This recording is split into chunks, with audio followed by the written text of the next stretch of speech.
Shalom Bapak Ibu Saudaraku yang dikasihi oleh Tuhan Yesus Kristus. Salam saudaraku sesama manusia seluruh dunia. Pada kesempatan ini saya akan menyampaikan kesaksian pertobatan hidup saya kepada Tuhan Yesus. Ya, saya berasal dari keluarga Muslim yang terdiri dari 9 saudara. Saya nomor 5. Dihitung dari kiri ataupun kanan saya tetap jempol. Dan semasa kecil saya bersama dengan anak-anak yang lain sebaya.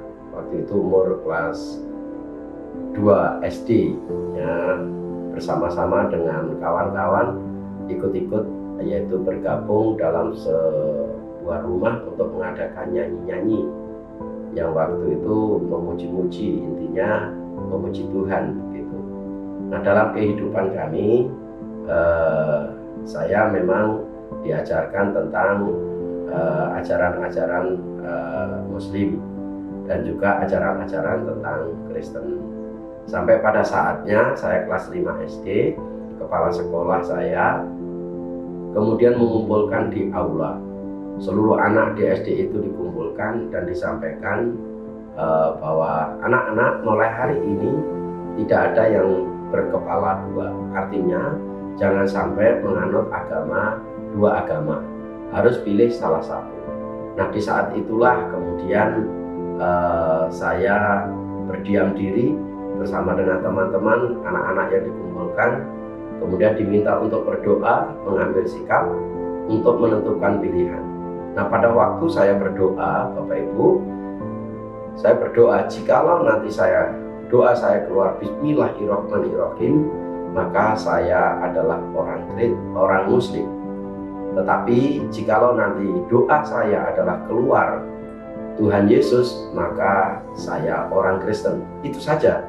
Saya kemudian ketika mengambil sikap, kemudian berdoa, yang keluar Tuhan Yesus. Maka disitulah saya pertama kali kemudian berdiri menyampaikan bahwa saya orang Kristen. Ya, saya orang Kristen. Dan Bapak Ibu kemudian diikuti oleh 9 anak yang lain, yang sebenarnya yang ikut itu adalah lebih dari 70-an anak yang ikut nyanyi-nyanyi Kristen seperti itu. Namun saya menyadari bahwa banyak yang dipanggil tapi sedikit yang terpilih, sehingga hanya 10 anak yang kemudian menjadi Kristen. Dan saya bersyukur kepada Tuhan, ternyata semakin diteguhkan oleh orang tua saya, khususnya adalah mama tercinta saya. Ketika saya mulai remaja, dia menceritakan bahwa ketika mengandung saya, beliau berhenti untuk menjalankan sholat. Baru kemudian setelah adik saya lahir, barulah mama saya melanjutkan sholatnya. Nah, itu kira-kira Bapak Ibu, sehingga saya disampaikan bahwa semenjak dari kandungan sangat beda dengan saudara-saudaraku, sehingga saya menyadari bahwa saya dipilih oleh Tuhan sebelum dilahirkan. Jadi semenjak di dalam kandungan. Dari situlah orang tua saya kemudian memahami bahwa saya memiliki keyakinan yang berbeda dengan saudara-saudaraku.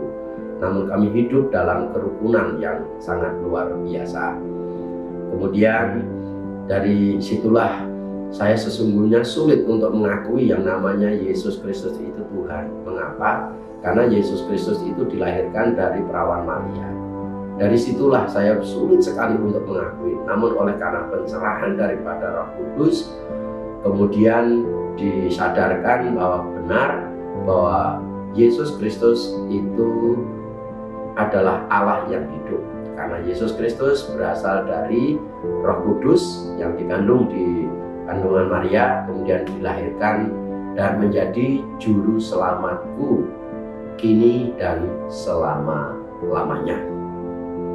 Saya sungguh bersyukur terus dianugerahi dan dipakai oleh Tuhan sebagai alatnya, sebagai seorang pengajar, sebagai seorang dosen, dan juga sebagai seorang pendeta yang Tuhan percayakan untuk melayani di gerejanya, baik itu di gereja Jatiswono maupun di Mundu, dan juga Tuhan izinkan untuk membuat kelompok persekutuan Okomilik yang ada di Karanganyar.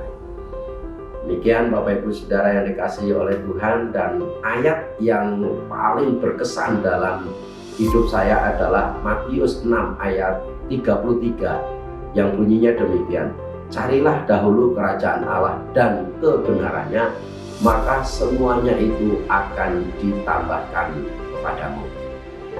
Mari Bapak Ibu Saudara yang dikasihi oleh Tuhan, siapapun dan dari latar belakang manapun, jangan pernah bimbang, jangan pernah ragu. Jikalau sudah Tuhan Allah menangkapmu, maka engkau akan dipakai oleh Tuhan menyelamatkan banyak jiwa. Tuhan Yesus memberkati kita. Amin.